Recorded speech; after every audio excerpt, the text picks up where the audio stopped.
I knew that Annabel wasn't well and wasn't feeling sick when she was about 4. She was diagnosed with 2 incurable digestive disorders. Being sick was pretty awful. Annabel was always struggling. She always hurt. I mostly survived off of IVs, feeding me nutrition. The day Annabel fell in the tree, we had just come back from Boston. It had been such a very dramatic trip, and that's when Annabel had said that she wanted to die and go to heaven and live with Jesus where there's no more pain. And then Annabel was having, a fairly typical day, but she was encouraged by her sisters strongly to go out and play, and that gave me some happiness that she decided to go out and play that day. I got to the tree and I kept saying, "Where is Annabel?" And they pointed to the base of the tree and said, "She's in the tree." And then they pulled me over to the hole that she had fallen through 30 feet in the air, and then reality hit. I remember that I hit my head 3 times on the way down. Annabel described heaven as just peaceful, and she said there was no pain there. The first thing I actually saw was my Mimi, who had died a couple years back, and that's how I knew I was in heaven. It was really, really bright, and I sat on Jesus' lap, and it was kind of like being suspended above the universe. And she talked to him about wanting to stay with him because there was no pain.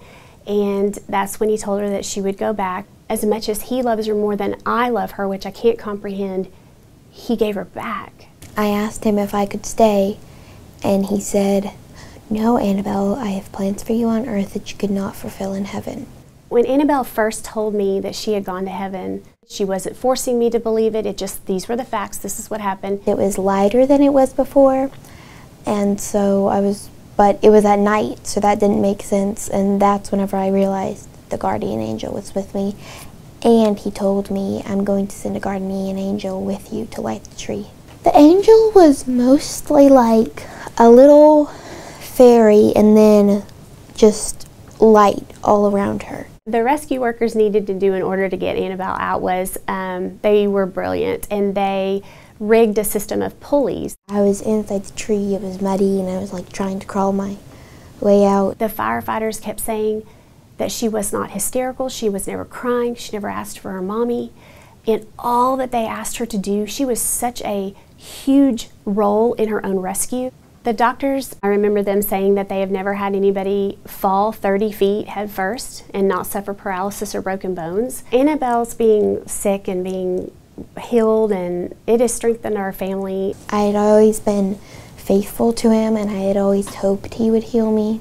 My life has changed so much because now I can run and play and kind of make up for what I missed before.